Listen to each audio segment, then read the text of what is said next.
My name is Nathan Cole. I'm a 42-year-old landscape architect based in Asheville, North Carolina. That night, I was in my study, scrolling through final drafts of a design proposal when her email came in. Subject line, important.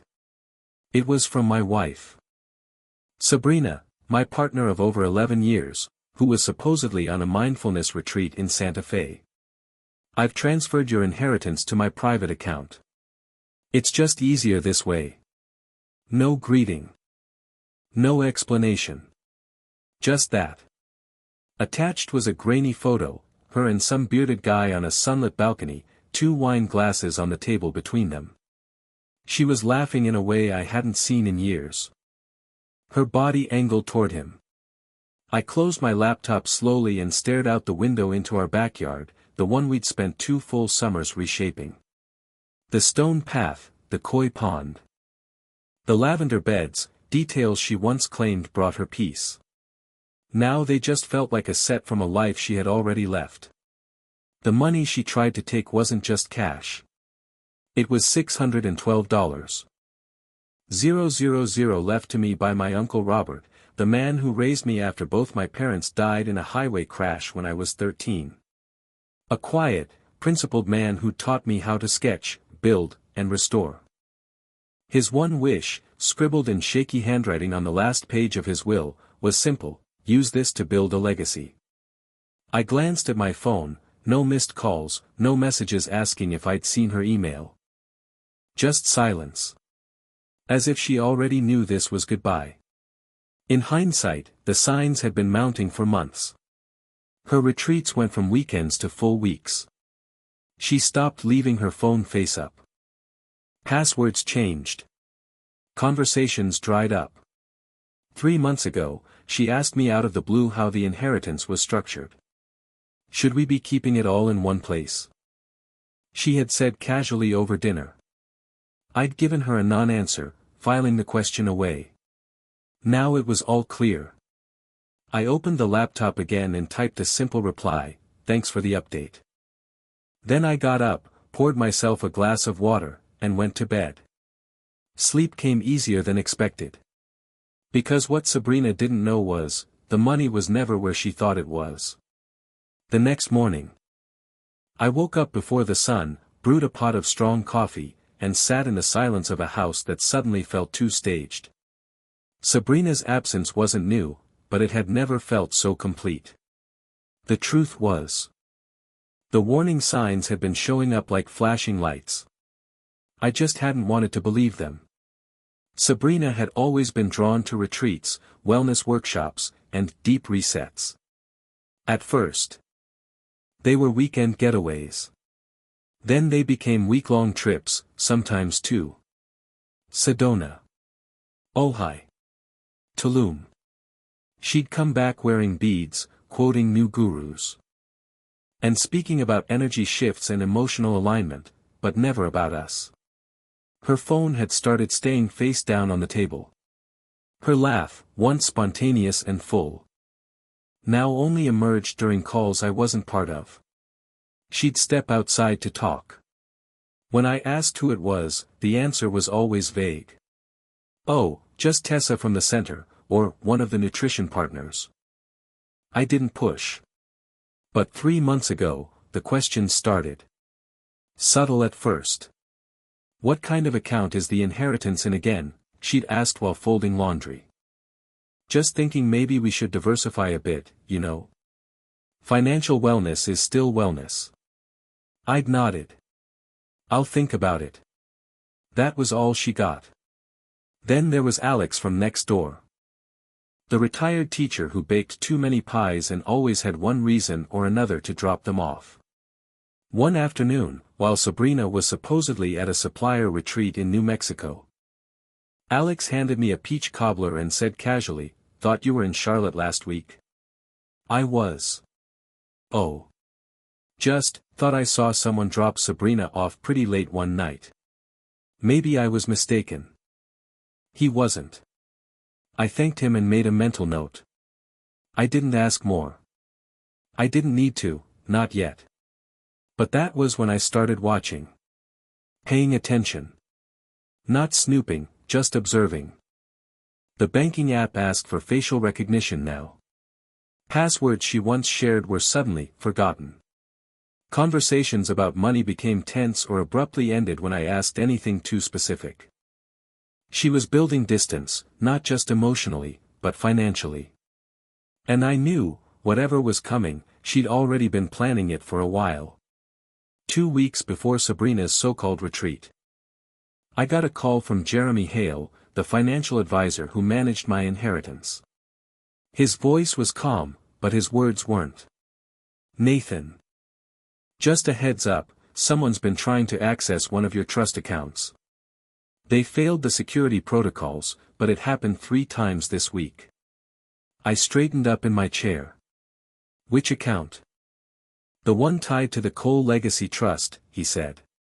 "They had your social security number but couldn't get through the security questions."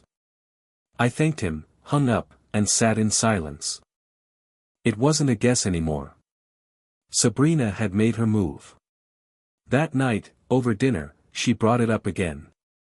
"We really need to simplify things," she said, swirling a glass of wine. "All these separate accounts and passwords, it's too much. We should consolidate." I nodded slowly. "You're probably right. I'll talk to Jeremy." She smiled, satisfied, and changed the subject. I watched her carefully. The next morning, I drove to Charlotte and met with Monica Reyes, my uncle's estate attorney for over 15 years. She was sharp, direct, and someone I knew I could trust. After I laid out everything, Sabrina's behavior, the inheritance interest, Jeremy's warning, Monica didn't flinch. "Your uncle was smart to set this up as an irrevocable trust," she said. "It's legally separate from your marital assets, and unless you personally authorize it, no one can touch it." I exhaled, relief and clarity washing over me. "But," she added, "any attempt to fraudulently access the funds is a serious offense. Financial misconduct, possible felony." I nodded. "I'd like to set up full monitoring on all trust activity. I want every login attempt flagged, every access logged." "Smart move," she said. "Let's get ahead of it." By the time I drove back home, Sabrina was packing. She kissed me on the cheek, cold.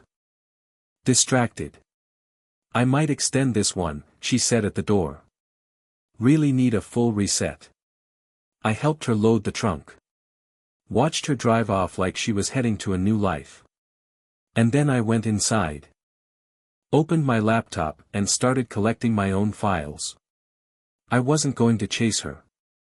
I was going to protect what was mine, and let her walk straight into whatever trap she'd laid. Only now. I'd made sure it would snap shut the moment she did. Once Sabrina was gone, I didn't storm through her drawers or check her phone.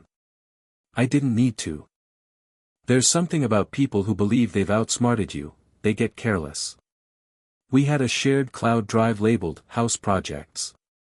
It was where we stored renovation plans, furniture receipts, design ideas for a sunroom we never built. A digital junk drawer, really. But I knew her habit, she saved things everywhere and rarely deleted them. I opened the folder and started digging. There it was. Screenshots of account statements, mine. Notes with routing numbers. A list labeled, Contingency Plan, with bullet points outlining possible fund transfers. One photo stood out. A whiteboard with numbers, dates, and the exact total of the Cole Legacy Trust, minus a 20% transfer fee, scribbled beside it. My jaw clenched, but I didn't feel anger. Just confirmation. She'd been planning this for months. I closed the folder, stood up, and walked slowly through the house. The carefully chosen art, the eucalyptus candles. The color-coordinated shelves, it was all a facade. A curated life we'd staged for guests and Instagram, not for each other. I ended up in the guest room. Slept there. And in the quiet. I made my first real decision. This marriage wasn't wounded, it was dead. The next morning, I started calling people. Jeremy. Monica. My friend Evan. Who'd once handled a messy divorce of his own and recommended a sharp lawyer named Travis Denton. I didn't rush. I moved with calm, deliberate steps. By the time Sabrina's email hit my inbox 5 days later, the one where she officially informed me of her decision to transfer my inheritance, I already had everything in motion. She thought she'd blindsided me. She had no idea I'd spent the last week setting the chessboard. What she saw as a victory was just her handing me the smoking gun. And once that happened, I didn't need to argue, yell, or plead. I just had to press send. 24 hours after Sabrina's email, I made my first official move. No dramatic replies. No drawn-out messages. Just quiet, calculated steps. First, I forwarded her email, along with the photo attachment, to both Jeremy and Monica, with a short note. Subject: documentation requested.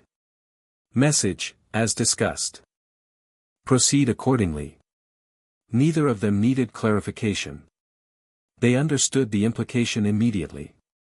Next, I contacted Travis Denton, the divorce attorney Evan had referred. His paralegal scheduled me for that same afternoon. I barely had time to finish my coffee before heading downtown. By noon, Sabrina finally broke the silence. Text: did you get my email? I responded simply, yes. Minutes later, another message lit up my screen. That's all you have to say? I didn't answer. Instead, I walked into Travis's office.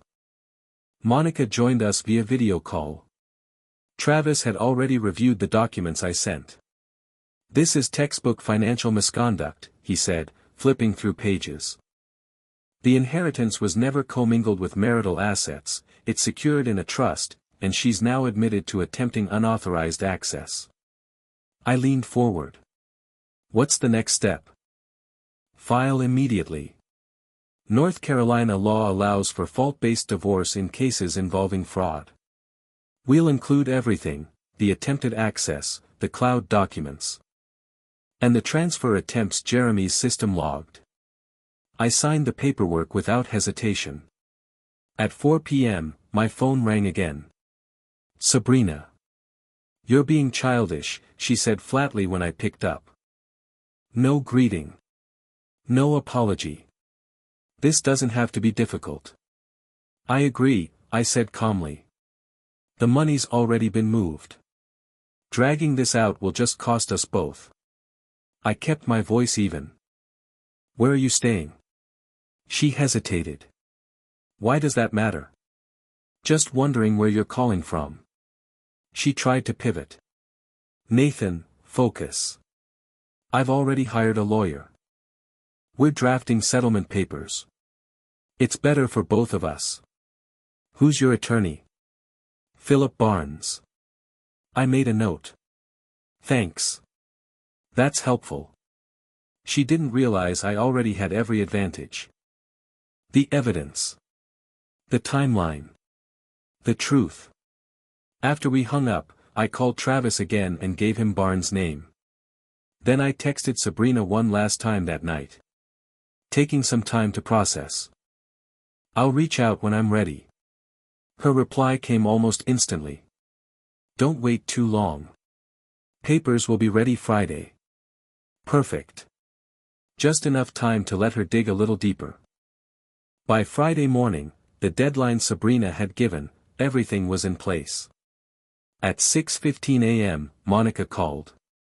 The trust company just flagged 3 new transfer attempts from Arizona. All blocked. All logged. Same IP address as the email she sent you. Let me guess, I said. Scottsdale, not Santa Fe. Exactly. And there's more, she added. Last month, someone accessed the trust account from your home network. Exported transfer protocols and account details. We have device IDs and timestamps. I thanked her and hung up. I wasn't surprised. Just disappointed. She'd taken her time crafting this scheme, right under my roof. Later that morning, I poured myself a drink from the bottle of whiskey we'd been saving for our anniversary. It was supposed to mark 15 years together. Now, it marked her downfall. At 9 a.m., I received a call from Philip Barnes, her new attorney. "Mr. Cole, I represent Sabrina in your separation." He began formally. "She's under the impression that you're open to a reasonable settlement." "That's what she said?" I asked. "Yes. She's indicated that you understand the financial situation, specifically the division of inheritance assets." "Interesting," I said, keeping my tone neutral. "Has she shown you documentation of the funds?" "She's provided recent account summaries," he replied. "She's expecting confirmation from the bank regarding the transfers." I made a note. "Did she mention the trust structure?" "That it's irrevocable, legally protected, and untouchable without authorization." Silence on the other end. "Mr. Barnes, I'd recommend verifying the information you've received. My attorney will forward relevant documentation to your office today." I hung up, then drove to Blue Ridge Bank, where Sabrina and I held our joint accounts. Harold, the branch manager, greeted me warmly.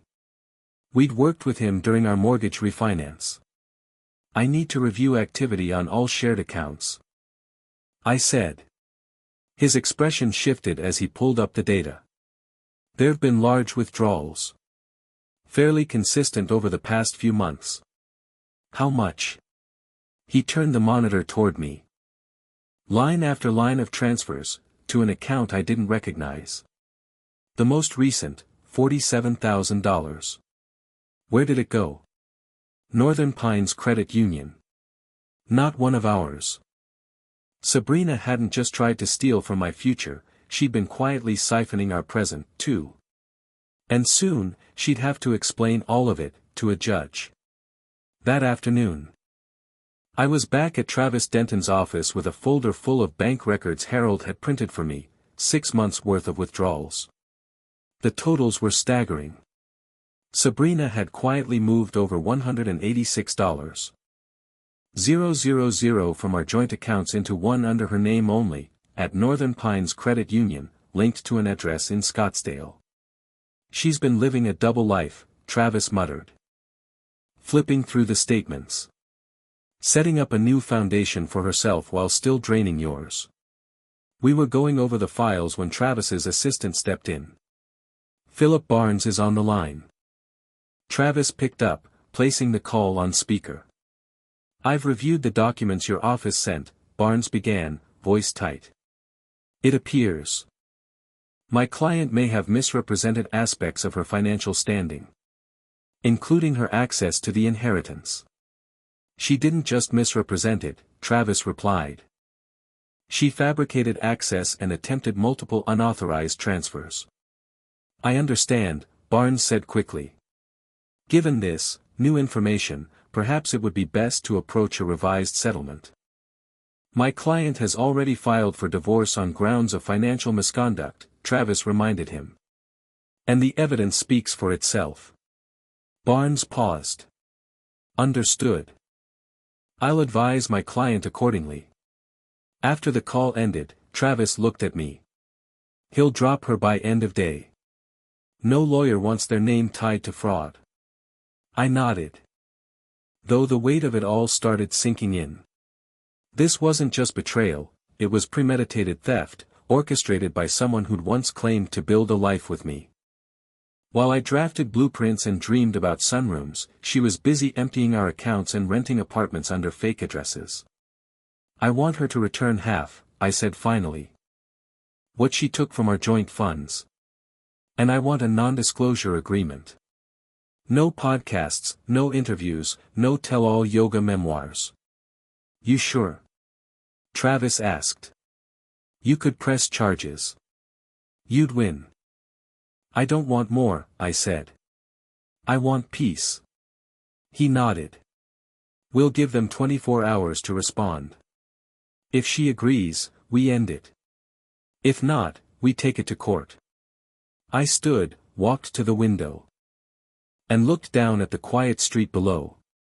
Sabrina thought she could rewrite our story. But in the end, she'd written her own ending, word by word, transfer by transfer.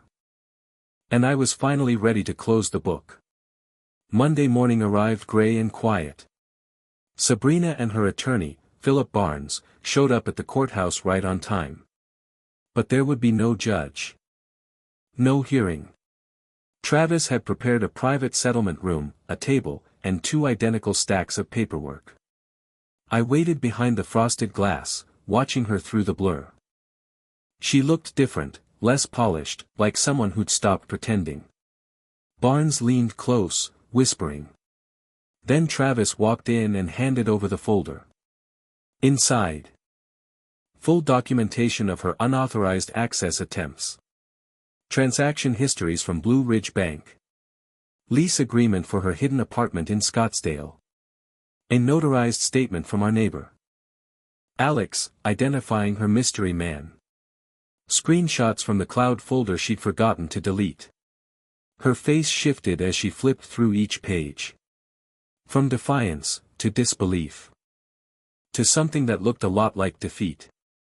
10 minutes later, they entered the room. My client accepts the terms, Barnes said. Formal, subdued. Sabrina picked up the pen and signed. Her hand trembled slightly. I signed my part without a word. Then I slid a plain envelope across the table. She looked at it. What's this? The passwords, I said. To the cloud drive. The security system, anything you might still need to collect what you left. Her eyes met mine for the first time in weeks. She was searching, for anger, bitterness, anything she could cling to. But there was nothing left. It was never about the money, I said quietly. That would have been easier to forgive. Barnes touched her arm gently, guiding her out. She held the envelope tightly. Never looking back. 6 months later, I sold the house. Too many shadows. I moved into a quiet loft downtown, close to work.